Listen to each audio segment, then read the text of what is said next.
স্বাগত যমুনা টেলিভিশনের নিয়মিত আয়োজন প্রবাসী বাংলাদেশে। বিশ্বের বিভিন্ন প্রান্তে থাকা প্রবাসীদের খবরাখবর নিয়ে আপনাদের সাথে আছি আমি মহিউদ্দিন মধু। ইতালির বোলজানো শহরে উদযাপিত হয়েছে পহেলা বৈশাখ 1431। প্রবাসের মাটিতে বর্ষবরণ উপলক্ষে আয়োজিত হয় বরণীর অনুষ্ঠানে অংশ নিতে ছুটে আসেন দেশটিতে অবস্থানরত প্রবাসীরা। বাঙালির সাজে সেজেছিলেন নারীরা, জমকালো আয়োজনে উচ্ছ্বসিত ছিল শিশুরা। অনুষ্ঠানে ছিল বাহারি স্বাদের দেশীয় খাবারের আয়োজনও। বর্ষবরণ উপলক্ষে আয়োজন করা হয়েছিল আলোচনা সভাও। প্রধান অতিথি ছিলেন বোলজানো শহরের সাবেক মেয়র ও বর্তমান সংসদ সদস্য পিটার ব্রুনার। বিশেষ অতিথি ছিলেন ফিলিক্স তাসলার্ন, বোলজানোর প্রবীণ কমিউনিটির আনোয়ার হোসেন, দিলওয়ার হোসেন দয়াল, কামাল হোসেন, রেহানা হোসেন সহ আরও অনেকে।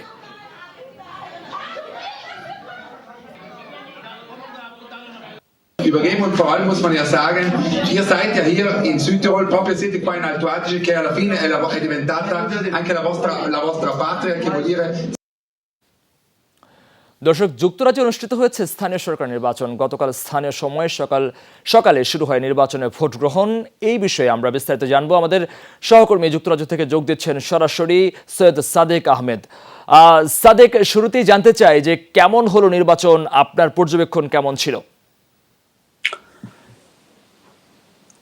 ধন্যবাদ মহিউদ্দিন মধু আপনাকে। প্রথমেই আজকের এই গতকালকের যে নির্বাচন ছিল, আপনারা জানেন যে আগামী এই বছরের শেষের দিকে যুক্তরাজ্যের সাধারণ নির্বাচন অনুষ্ঠিত হবে এবং এই নির্বাচনে নিয়ে অনেক উত্তেজনা এবং বিশেষ করে নির্বাচনের আগেই এই যে স্থানীয় সরকার নির্বাচন, এটা অত্যন্ত গুরুত্বপূর্ণ। স্থানীয় সরকার এই নির্বাচনে সবাই ধারণা করতেছেন যে আগামী নির্বাচনে লেবার পার্টি আবার ক্ষমতায় আসবে। এ কারণে গত কয়েকটি স্থানীয় সরকার নির্বাচনে লেবার পার্টি কন্টিনিউ তাদের সফলতা দেখাচ্ছে এবং স্থানীয় সরকার কাউন্সিলগুলোতে তাদের দখলদারিত্ব নিচ্ছে এবং এই নির্বাচনেও কিন্তু এখন পর্যন্ত প্রায় 1000-এরও বেশি সিট তারা গেইন করেছে কাউন্সিল, এবং কনজারভেটিভ পার্টি বর্তমান ক্ষমতাসীন দল, তারা প্রায় 400-র উপরে কাউন্সিলের যে সিটগুলা লস্ট করেছে। তো এ নিয়ে অনেকেই আশাবাদী। বিশেষ করে লেবার পার্টির shadow home secretary Yvette Cooper বিবিসির এক প্রশ্নের জবাবে বলেছেন যে অনেক ব্রিটেনের বিভিন্ন মুসলিম অধ্যুষিত, বিশেষ করে মুসলিম অধ্যুষিত এলাকাগুলোতে লেবার পার্টি রেজাল্ট অনেকটা খারাপ করেছে। এ কারণে ইভেট কুপার বলেছেন যে হয়তো তারা মানুষের যে ভোট দিয়ে যে মানুষ তাদের যে প্রতিফলন দেখিয়েছেন, তারা যে নারাজ এই লেবার পার্টির উপরে, তাদের সিদ্ধান্তের বিষয় এ ব্যাপারে তারা বলেছেন যে তারা খেয়াল রাখবেন এবং তারা সবসময় চান যে একটা সিজ ফায়ার হোক এবং ইসরায়েল ফিলিস্তিন একটা স্বাধীন রাষ্ট্র হোক। এটা উনি বলেছেন আজকে এক ইন্টারভিউ বিবিসির সাথে। আরেকটি বিষয় জানতে চাই যে নির্বাচনে বাংলাদেশে কোনো প্রার্থী ছিল কিনা, যদি থেকে থাকে তারা ঠিক কতটুকু সফল হয়েছেন বলে আপনি মনে করেন? এখানে প্রত্যেকটি বারা কাউন্সিলেই আমাদের বাংলাদেশি প্রার্থীরা আছেন। বিশেষ করে গ্রেটার ম্যানচেস্টারে, এখানে ওল্ডহামে লেবার অধ্যুষিত এলাকা এবং দীর্ঘদিন ধরে লেবার কন্ট্রোল করছে এই কাউন্সিল, এবং এই কাউন্সিলে কিন্তু এবার প্রথমবারের মতো তারা 26টি সিট পেয়ে 26 জন কাউন্সিলর এখন তাদের আছে। এবং বিশেষ করে বাঙালি অধ্যুষিত যে কোল্ডাস এলাকাতে লেবার পার্টির প্রার্থী প্রায় 1000 ভোটের ব্যবধানে হেরেছেন ইন্ডিপেন্ডেন্ট প্রার্থীর কাছে। ম্যানচেস্টার সিটি কাউন্সিলে আপনারা জানেন এখানে বাংলাদেশি লুৎফুর রহমান, উনি ডেপুটি লিডার হিসেবে আছেন, ডেপুটি লিডার ম্যানচেস্টার সিটি কাউন্সিলের, এবং সেখানেও তিনি ওয়ার্কার্স পার্টির জর্জ গালাওয়ে যে পার্টি গঠন করেছেন সেই ওয়ার্কার্স পার্টির প্রার্থীর কাছে হেরেছেন। অর্থাৎ বেশ জমজমাট হয়েছে, বাংলাদেশ যারা প্রার্থী হয়েছেন তারাও বেশ ভালোভাবে কাজ করছেন বলে আপনি মনে করছেন। ধন্যবাদ সাদেক, আমাদেরকে বিস্তারিত জানাচ্ছিলেন যুক্তরাজ্য থেকে স্থানীয় সরকার নির্বাচনের। ওমানের রাজধানী মাস্কাটে বাংলাদেশি মালিকানায় আল সিফার ফার্মেসি উদ্বোধন করা হয়। রুই হামিয়া ওয়ালজা রোডে উৎসবমুখর পরিবেশে ফার্মেসিটির উদ্বোধন করেন স্থানীয় স্পন্সর সেইফ সুলাইমান। সুলভ মূল্যে প্রবাসীরা সকল ঔষধ ক্রয় করতে পারবে বলে জানিয়েছেন প্রতিষ্ঠাতা রবিউল হোসাইন মহিন। প্রধান অতিথি ছিলেন গালফ ওভারসিজ এক্সচেঞ্জের সিইও ইফতেখার উল হাসান চৌধুরী, সাইদ হাসান শাহরিয়ার ও প্রীতিসহ বিভিন্ন পেশার প্রবাসীরা।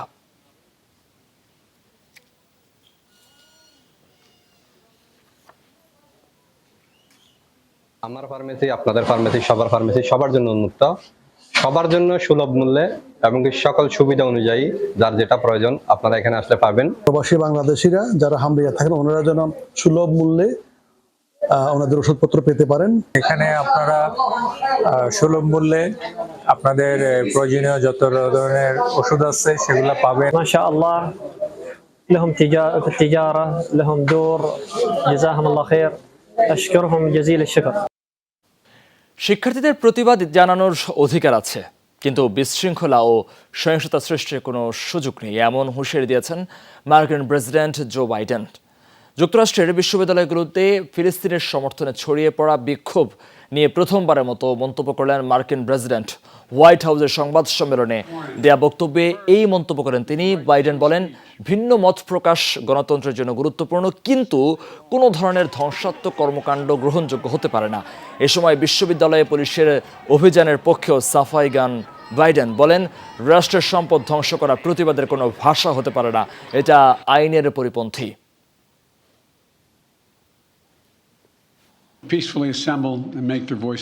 ভাঙচুর, অনুপ্রবেশ, ক্যাম্পাস বন্ধ করে দেয়া কিংবা ক্লাস ও গ্র্যাজুয়েশন বাতিল করতে বাধ্য করা, এসব কোনোটি শান্তিপূর্ণ প্রতিবাদ হতে পারে না। যুক্তরাষ্ট্র কোনো কর্তৃত্ববাদী দেশ নয় যে ভিন্নমতকে দমন করা হবে, তবে শৃঙ্খলাকে অবশ্যই প্রাধান্য দেওয়া হবে। গাজা উপত্যকায় চলমান আগ্রাসনের প্রতিবাদে ইসরায়েলের সাথে সব ধরনের বাণিজ্য স্থগিত করল তুরস্ক। সব ধরনের আমদানি রফতানি কার্যক্রম সহ বন্ধ রাখা হয়েছে লেনদেন কার্যক্রমও। বৃহস্পতিবার এক বিবৃতিতে তথ্য জানায় দেশটির বাণিজ্য মন্ত্রণালয়। বিবৃতিতে আরও বলা হয়, যতক্ষণ না পর্যন্ত ইসরায়েল গাজায় বাধাহীনভাবে পর্যাপ্ত ত্রাণ সরবরাহের অনুমতি দেয় ততদিন এই সিদ্ধান্ত বহাল থাকবে। বিবৃতিতে ইসরায়েলের বিরুদ্ধে কঠোর পদক্ষেপের দ্বিতীয় দফা হিসেবে ঘোষণাটাকে আখ্যায়িত করে দেশটির মন্ত্রণালয়। এই ঘোষণার পরপরই সামাজিক মাধ্যমে এক্সে পোস্ট করেন ইসরায়েলি পররাষ্ট্রমন্ত্রী। ইসরায়েল কাজ করেন কঠোর সমালোচনা। বলেন, ইতোমধ্যেই তুরস্কের বিকল্প খুঁজতে শুরু করেছে তেল আবিব। এর আগে গত মাসে ইসরায়েলের রফতানি করা বিশেষ কিছু পণ্যের উপর কড়াকড়ি আরোপ করে আঙ্কারা। বুধবার ইসরায়েলের সাথে কূটনৈতিক সম্পর্ক ছিন্ন করে লাতিন আমেরিকার দেশ কলম্বিয়া। এর একদিন পরেই বাণিজ্য বন্ধের এই ঘোষণা দিল তুরস্ক।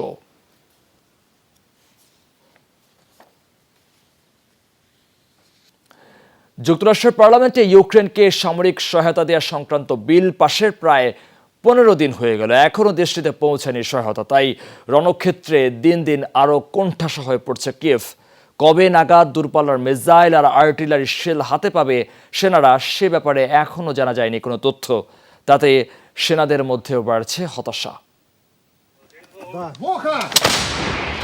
চলতি বছর রাশিয়ার রণকৌশলের কাছে ক্রমেই কোণঠাসা হয়ে পড়ছে ইউক্রেন। মাত্র 4 মাসেই 1200 মিসাইল, 1500 ড্রোন ও 8500 গাইডেড বোম্বিংয়ের শিকার হয়েছে দেশটি। আর তাই গেল কয়েক মাস ধরে প্রতিরক্ষা ব্যবস্থা ও কামান গোলা বারুদের অভাবে চরম দুশ্চিন্তায় প্রেসিডেন্ট ভলোদিমির জেলেনস্কি। গেল মাসে মার্কিন পার্লামেন্টে দেশটির জন্য পাশ হয়েছে $6100 কোটি সামরিক সহায়তা বিল। কথা ছিল 1 সপ্তাহের মধ্যেই সহায়তা পাবে ইউক্রেন, কিন্তু প্রায় 15 দিন পেরিয়ে গেলেও অস্ত্র পৌঁছায়নি। তাই হতাশা বাড়ছে সেনাদের। যুদ্ধের শুরুর দিকে দিনে আমরা কমপক্ষে 100 আর্টিলারি শেল ছুড়তাম, এখন 5-6টার বেশি শেল ছোড়ার অনুমতি নেই আমাদের। শেলগুলো পেলে পরিস্থিতি সত্যিই বদলে যেতে পারে। তারা যে একেবারেই আমাদেরকে কোণঠাসা করে ফেলেছে তা বলছি না, কিন্তু অস্ত্রশস্ত্রে ওরা আমাদের চেয়ে অনেক এগিয়ে আছে, যার একটা প্রভাব তো এখানে পড়ছেই।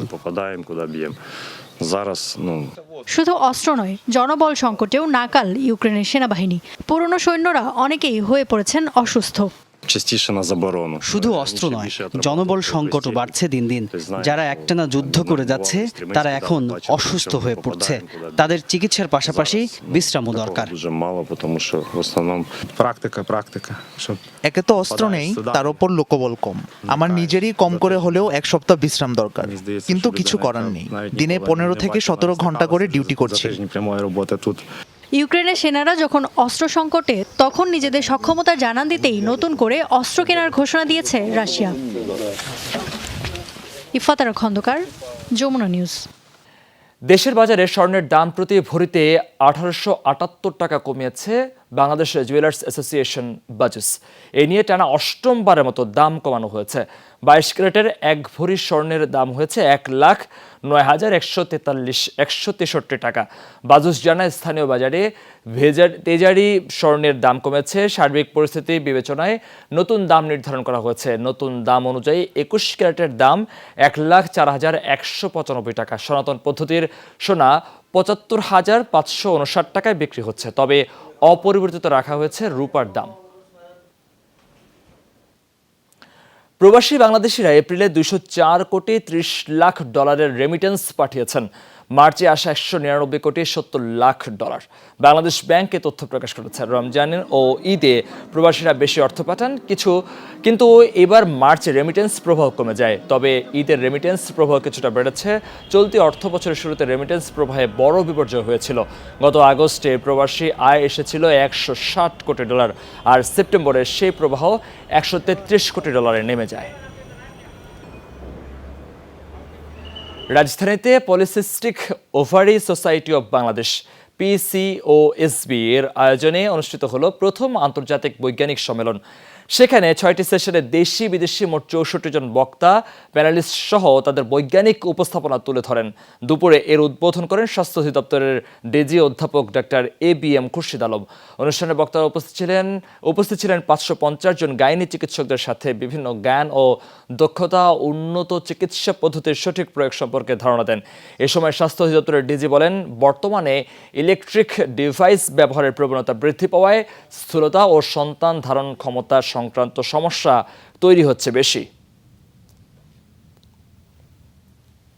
Modern lifestyle, especially in the urban areas, we found that the electronic gadget has engulfed our young generations. They are sitting hours together and they are spending long screen time with the electronic gadgets. Gaza উপত্যকায় দখলদার Israeli বাহিনীর বর্বরতায় বিধ্বস্ত বাড়িঘর পুনর্নির্মাণ করতে 80 বছর সময় লাগতে পারে, এমনটা জানিয়েছে জাতিসংঘ। বৃহস্পতিবার এক বিবৃতিতে জাতিসংঘ উন্নয়ন কর্মসূচি UNDP জানায়, বর্তমান সংঘাতের উপর ভিত্তি করে এই অনুমান করা হয়েছে। এটি কয়েক দশকের দুর্ভোগ তৈরি করবে বলেও জানানো হয়। সংস্থাটি জানায়, গাজায় ইসরায়েলি বোমা হামলায় যে পরিমাণ বাড়িঘর ধ্বংস হয়েছে তা এই শতাব্দীতে পুনর্নির্মাণ করা সম্ভব নয়। সংস্কার কাজ শেষ করতে পরবর্তী শতাব্দী পর্যন্ত সময় লাগতে পারে। এক্ষেত্রে ব্যয় হতে পারে প্রায় $40 বিলিয়ন। দর্শক, এই ছিল প্রবাসী বাংলাদেশের আজকের আয়োজনে। এতক্ষণ সাথে থাকার জন্য ধন্যবাদ আপনাদের সবাইকে।